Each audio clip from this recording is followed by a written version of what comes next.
¿Y si te dijera que las pirámides no fueron construidas por los egipcios? No es teoría de conspiración. Es lo que los propios egipcios antiguos registraron. Piensa conmigo por un segundo.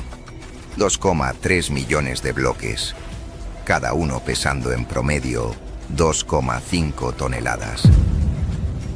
Algunos llegando a 70 toneladas. Encajados con una tolerancia de 0,5 milímetros entre sí, menos que una hoja de papel. Para terminar en el plazo que la historia oficial propone, los constructores necesitarían posicionar un bloque cada 2 minutos, 24 horas al día, durante 20 años seguidos, sin parar, sin error. Esto es humanamente imposible. Pero las pirámides están allí. Y aquí está lo que te va a quitar el piso. No es solo Egipto. Göbekli Tepe, en Turquía, construida hace 12.000 años. 7.000 años antes de las pirámides. 6.000 años antes de la invención de la escritura. ¿Por quién? La ciencia no sabe. Pumapunku, en Bolivia. Bloques de 800 toneladas, encajados a 3.800 metros de altitud con precisión quirúrgica. ¿Cómo? Sacsayhuamán, en Perú, murallas con piedras, tan perfectamente encajadas que una hoja de papel no pasa entre ellas, continentes separados por océanos, civilizaciones sin ningún contacto entre sí, la misma firma técnica, el mismo nivel de precisión imposible. ¿Quién enseñó? Espera un momento, porque existe un detalle que nadie te cuenta sobre esto. Los propios textos egipcios antiguos describen las pirámides como estructuras que encontraron, que heredaron, que existían antes de ellos. No fueron ellos quienes construyeron. Ellos sabían eso. Y si ellos sabían, ¿quién fue? Fue aquí que decidí alimentar una IA con el corpus completo de los textos cuneiformes sumerios originales, incluyendo tablillas que quedaron sin traducción pública por décadas, y el patrón que emergió me dejó paralizado. En las tablillas de Atrahasis, en los registros de Eridu, en los fragmentos de Nippur. Una categoría de ser aparece repetidamente, descrita con funciones específicas de construcción y organización de la Tierra, con atributos físicos registrados, con un destino documentado. No son dioses, no son humanos comunes, son una tercera categoría, con nombre, con propósito, con historia. Y entonces la IA cruzó esos registros con el hebreo original del Génesis. Lo que encontró perturbó todo. Abre en Génesis capítulo 1, versículo 26. Hagamos al hombre a nuestra imagen. Ahora abre en el capítulo 2, versículo 7. Formó el Señor Dios al hombre del polvo de la tierra. Dos relatos. Verbos diferentes. Órdenes diferentes. Propósitos diferentes. La tradición dice que es el mismo evento narrado dos veces. Pero la gramática hebrea original no soporta esa conclusión. Y hay una palabra en medio de todo esto que ninguna traducción moderna quiere explicar bien. Adama. En las primeras ocurrencias del Génesis, esa palabra no funciona como nombre propio. Funciona como categoría. Como si el texto estuviera describiendo los seres del suelo, un grupo, antes de presentar un individuo específico, llamado Adán. 5 traducciones diferentes para el mismo texto original, la misma inconsistencia absurda que siempre aparece cuando el hebreo dice algo que la tradición no quiere enfrentar. Y entonces el profeta Jeremías escribió algo que nadie conecta a esto. Jeremías capítulo 4, versículo 23. Miré a la tierra y he aquí que estaba sin forma y vacía. Miré y no había hombre. Jeremías vio la tierra sin forma y vacía. Y sin hombre. Esto no es Génesis 1. Esto es una visión de algo anterior a Génesis 1. Algo que existía antes de Adán. ¿Quiénes eran esos seres? ¿Por qué fueron creados? ¿Qué construyeron? ¿Y por qué las estructuras que dejaron atrás desafían todo lo que la ingeniería moderna consigue explicar? Esto es lo que vamos a descubrir juntos en el próximo capítulo. Y te advierto ahora, lo que los textos sumerios dicen sobre esa raza va a cambiar la forma como lees el Génesis para siempre. Déjame hacerte una pregunta directa. Si Dios creó al hombre en Génesis 2, ¿qué estaba haciendo en Génesis 1? Porque los textos dicen que no fue lo mismo. Piensa conmigo. Las tablillas de Atrahasis tienen más de 4000 años. Son anteriores al propio Moisés y describen una creación en etapas, una categoría de ser formada antes de la creación del hombre como lo conocemos. Los sumerios llamaban a esos seres Lulu, ser primitivo, ser del trabajo, ser de la tierra, creado no para relacionarse con los dioses, sino para ejecutar, para construir, para organizar lo que los dioses no querían más hacer con las propias manos. Y aquí está el detalle que me perturbó profundamente. Los textos no describen al Lulu como mito, describen como registro administrativo, listas de función, descripciones físicas, localización geográfica, propósito específico. No es poesía, es documentación. Pero espera, porque cuando la IA cruzó esos registros con el Génesis, algo imposible de ignorar emergió. Génesis 1, versículo 26. Hagamos al hombre a nuestra imagen, conforme a nuestra semejanza, y domine sobre los peces del mar. Dominio, imagen, semejanza. Ahora compara con Génesis 2, versículo 15. Tomó, pues, el Señor Dios al hombre y lo colocó en el jardín del Edén para cultivarlo y guardarlo. Cultivar, guardar.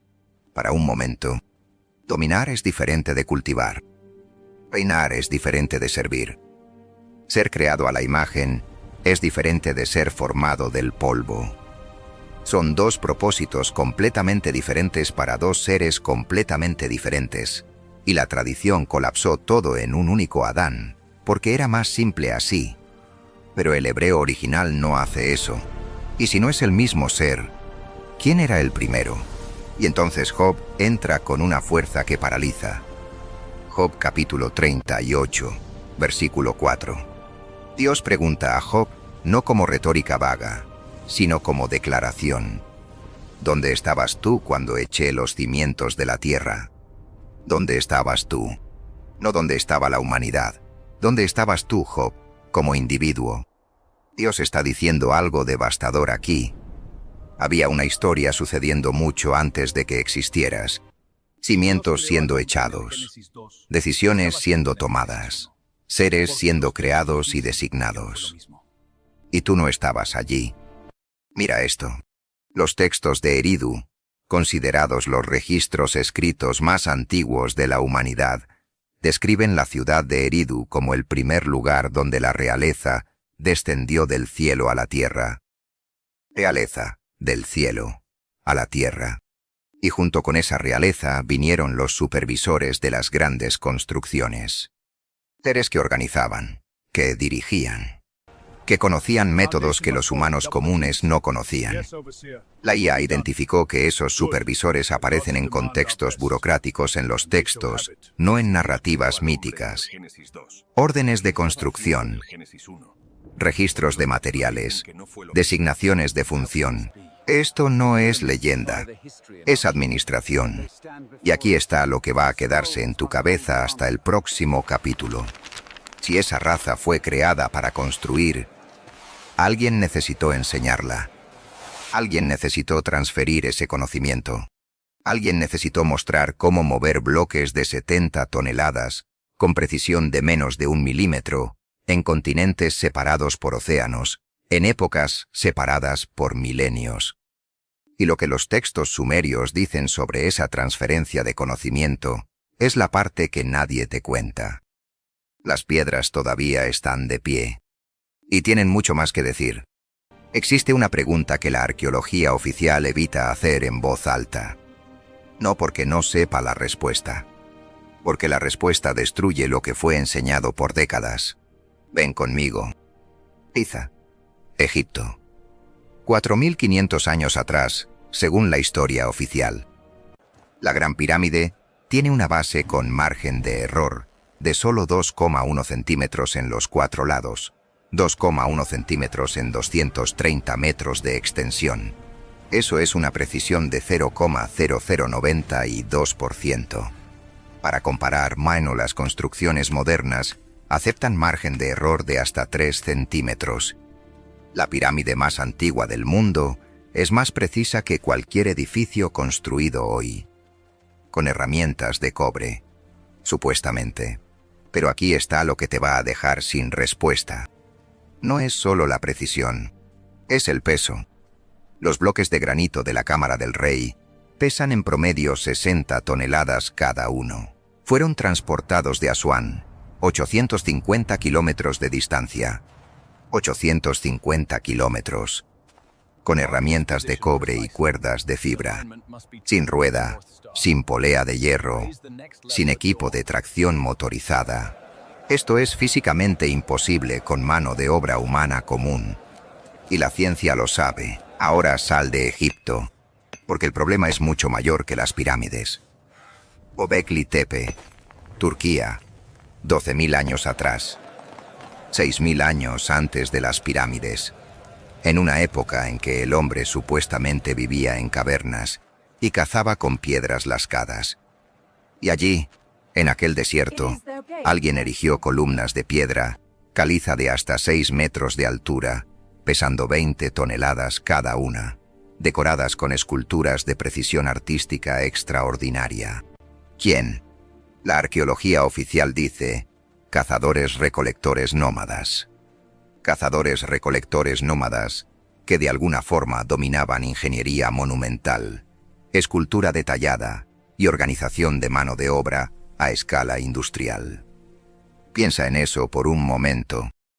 Y entonces ve a Bolivia, Pumapunku, 3.800 metros de altitud. Bloques de andesita una de las piedras más duras del planeta, cortados con ángulos de 90 grados perfectos, con encajes en formato de H que se repiten idénticamente en decenas de piezas diferentes. Para cortar andesita con esa precisión, hoy usamos diamante industrial y maquinaria computarizada.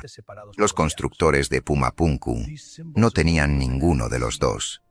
¿Cómo entonces? Escucha esto. La IA mapeó los patrones entre Giza, Göbekli Tepe, Pumapunku y Sacsayhuamán, y encontró 3 elementos repetidos en todos los sitios, en continentes sin contacto documentado entre sí. Bloques más allá de la capacidad de transporte humano de la época. Encajes de precisión milimétrica sin argamasa. Orientación astronómica deliberada con los mismos cuerpos celestes. 3 marcas idénticas. 4 continentes. Esto no es convergencia cultural. Es repetición de método por quien conocía el método. Y ahora viene la conexión que cierra todo. Los textos sumerios de Eridu describen a los supervisores de las grandes construcciones con características físicas específicas, estatura muy por encima del promedio humano, fuerza desproporcionada, conocimiento técnico que no había sido enseñado por ningún ser humano.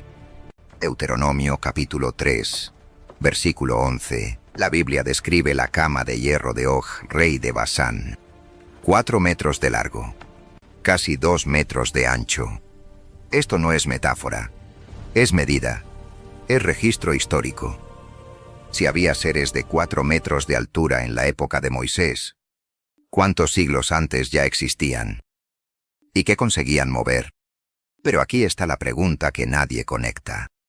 Si esa raza construyó para los dioses, como los textos sumerios afirman, ¿qué exactamente estaban construyendo? Porque las pirámides nunca fueron tumbas. Ninguna momia real fue encontrada dentro de ellas. Ningún tesoro. Ningún ajuar funerario.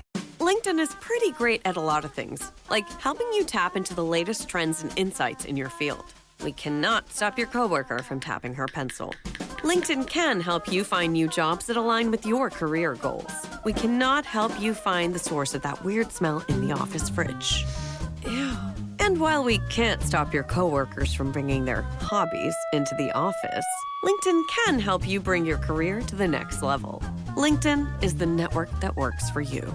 Halliday presents, in the red corner, the undisputed, undefeated Weed Whacker Guy. Champion of hurling grass and pollen everywhere. And in the blue corner, the challenger, extra strength, Halliday. Eye drops that work all day to prevent the release of histamines that cause itchy allergy eyes. And the winner, by knockout, is Halliday. Halliday, bring it on. Fueron construidas para otra función. Una función que la historia oficial todavía se niega a investigar. En el próximo capítulo llegamos a la parte más perturbadora de todo esto. ¿Por qué Dios borró esa raza de la historia oficial? Lo que el Génesis escondió. Y lo que los manuscritos del desierto preservaron que la Iglesia no quería que supieras. Existe un pasaje en Génesis que toda la Iglesia lee, pero casi nadie explica. Y cuando entiendas lo que realmente dice, vas a entender por qué esa raza desapareció. Abre en Génesis capítulo 6, versículos 1 al 4. Aconteció que, cuando los hombres comenzaron a multiplicarse sobre la faz de la tierra, los hijos de Dios vieron que las hijas de los hombres eran hermosas y tomaron para sí mujeres. Hijos de Dios. En hebreo, Bene Ha Elohim. Ahora abre en Job capítulo 1, versículo 6. El mismo término, Bene Ha Elohim, usado para describir seres celestiales, presentándose ante el trono de Dios. No son hombres piadosos, no son descendientes de Set, son otra categoría de ser, y se mezclaron con la humanidad. El resultado está en el versículo 4. Había gigantes en la tierra en aquellos días. En hebreo, Nefilim, raíz del verbo nafal, caer. Los que cayeron, los que descendieron. Pero aquí está el detalle que la mayoría de las traducciones suaviza deliberadamente. El texto original no dice que los Nefilim eran el resultado de esa mezcla. Dice que los Nefilim ya estaban allí, en aquellos días, y también después. Dos categorías, dos momentos, dos grupos distintos. La tradición colapsó todo en uno. El hebreo original no hace eso. Y si había dos categorías distintas, ¿qué era cada una de ellas? Voy a ser completamente honesto contigo ahora. Cuando entendí lo que la palabra macha realmente significa, quedé en silencio por un tiempo. Porque si Dios fue capaz de barrer una civilización entera de la memoria colectiva de la humanidad, ¿qué más fue borrado que todavía no encontramos? Esa pregunta me persigue hasta hoy. Espera un momento, porque el libro de Enoc, citado directamente en la epístola de Judas, dentro del canon bíblico, describe esa raza con una especificidad que paraliza. Seres de estatura extraordinaria, conocimiento técnico sobrenatural, metalurgia, astronomía, arquitectura monumental, designados para supervisar y construir, que después corrompieron el propósito para el cual fueron creados. Judas versículo 14 cita a Enoc por nombre. Un libro excluido del canon bíblico fue referenciado dentro del canon bíblico. La Iglesia removió el libro, pero no consiguió remover la cita. ¿Por qué alguien removería un libro que un escritor inspirado consideró digno de citar? Y entonces Dios tomó una decisión. Génesis capítulo 6, versículo 7. Y dijo el Señor: borraré de la faz de la tierra al hombre que cree. La palabra hebrea usada aquí es macha. No significa castigar, no significa corregir, significa barrer, obliterar, remover completamente de la memoria. No fue un castigo emocional, fue un reset deliberado y quirúrgico. Segunda Pedro capítulo 2, versículos 4 y 5, entrega la secuencia con precisión devastadora. Dios no perdonó a los ángeles que pecaron, sino que los arrojó al infierno, entregándolos a cadenas de oscuridad para ser guardados para el juicio. Y no perdonó al mundo antiguo. Los seres que poseían conocimiento sobrenatural fueron aprisionados antes del diluvio. Y el diluvio vino enseguida después, removió a los seres. Después removió el mundo que construyeron. 2 resets en secuencia. Porque había algo mucho mayor siendo preparado. Una nueva creación. No una raza de constructores. No seres designados para trabajar la tierra. Algo completamente diferente. Alguien creado a imagen de Dios, no para erigir templos, sino para habitar una relación. Y para eso el mundo necesitaba ser limpiado. Los rollos del Mar Muerto, descubiertos en 1947 en Qumrán, preservaron fragmentos que el canon oficial removió. Descripciones de esa raza anterior, su tamaño, su fuerza, su conocimiento, su fin. Todo estaba registrado. Nada fue realmente borrado, solo escondido de quien no busca. Y aquí está lo que va a cerrar todo en el próximo capítulo. Después de todo lo que fue barrido, esa raza, ese conocimiento, esas construcciones imposibles, Dios recomenzó. Y en el segundo intento hizo una elección completamente diferente. No creó a alguien mayor. No creó a alguien más fuerte. Creó a alguien llamado por nombre. Y ese alguien eres tú. Llegamos al fin de esta investigación. Y necesito hacerte la pregunta más directa de todo lo que vimos juntos. Si Dios ya tenía constructores, ¿por qué te creó? Piensa conmigo. Ya tenía una raza capaz de erigir estructuras que la ingeniería moderna no consigue replicar. Ya tenía seres con conocimiento sobrenatural de metalurgia, astronomía y arquitectura monumental. Ya tenía fuerza, capacidad y precisión que ningún ser humano común posee. No necesitaba más constructores. Y aún así recomenzó, con algo completamente diferente. Abre en Efesios capítulo 1, versículos 4 y 5. Nos escogió antes de la fundación del mundo. Antes de Génesis 1. Antes de la raza anterior. Antes de las pirámides. Antes de todo lo que descubrimos juntos en esta investigación. Ya estabas en los planes de Dios antes de que cualquier bloque de 70 toneladas fuera movido. Deja que esto entre despacio. Y entonces viene David. Salmos capítulo 8, versículos 3 al 5. Cuando veo tus cielos, obra de tus dedos, la luna y las estrellas que estableciste, ¿qué es el hombre para que de él te acuerdes? David hace la pregunta más honesta de la Biblia. En un universo con esta escala, con esta historia, con razas y construcciones y resets y diluvios y civilizaciones enteras barridas de la memoria, ¿por qué tú? Y la respuesta viene en el versículo 5. Lo hiciste, sin embargo, un poco menor que los ángeles y lo coronaste de gloria y de honra.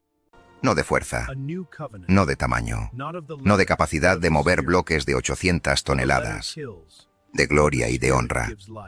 Esto cambia todo. La raza anterior fue creada para construir. Tú fuiste creado para reinar. La raza anterior fue creada para trabajar la tierra. Tú fuiste creado para dominar sobre ella. La raza anterior fue creada para servir los propósitos de otros. Tú fuiste creado para una relación con el propio Creador. Escucha lo que esto significa para tu vida hoy. Aquella situación que parece imposible de resolver, el Dios que reseteó una civilización entera puede resolver. Aquella relación que parece estar desmoronándose, el Dios que reconstruyó el mundo después del diluvio puede restaurar. Aquel diagnóstico que el médico no consigue explicar, el Dios que creó la biología humana de cero, conoce cada célula de tu cuerpo. Aquella deuda que no para de crecer, el Dios que supervisó la construcción de las mayores estructuras de la historia humana, no está con los recursos contados. Aquella soledad que consume de noche, cuando la casa queda en silencio, El Dios que te escogió antes de la fundación del mundo, no te abandonó después de ella. El mismo Dios, la misma soberanía, la misma historia, solo que ahora contigo en el centro de ella. Y aquí está lo que cierra todo. Nada fue realmente borrado. Las piedras todavía están de pie. Los textos originales todavía existen. Los rollos del Mar Muerto todavía están preservados. El hebreo original todavía carga lo que los traductores intentaron suavizar. Todo lo que los hombres intentaron esconder, Dios preservó. Porque Dios no borra lo que importa, remueve lo que estorba. Y después del mayor reset de la historia humana, la primera cosa que hizo fue crear a alguien llamado por nombre, llamado a la imagen, llamado a la relación, llamado a la eternidad. Entonces déjame preguntarte algo antes de cerrar. Si esta investigación abrió algo nuevo en la forma como lees el Génesis. Si los textos sumerios, las piedras imposibles, el hebreo original y los manuscritos del desierto cambiaron algo en la forma como te ves. Haz algo por mí ahora. Escribe en los comentarios la palabra Adama. Solo eso, porque quiero saber cuántas personas llegaron hasta el final de esta investigación y entendieron que antes de cualquier raza, antes de cualquier pirámide, antes de cualquier construcción imposible, Dios ya había decidido crearte. Comparte este video con alguien que todavía piensa que el Génesis es una historia simple, porque no lo es. Es el documento más valiente y más honesto sobre el origen de todo que jamás fue escrito. Y en el centro de ese documento está un Dios que no necesitaba de ti para construir nada, que te creó porque quiso, que te conoce porque escogió, la diferencia entre Icabod y que te llama no fue por la nombre. suerte. Dios te No fue la bendiga hasta el estrategia. próximo. Fue la obediencia.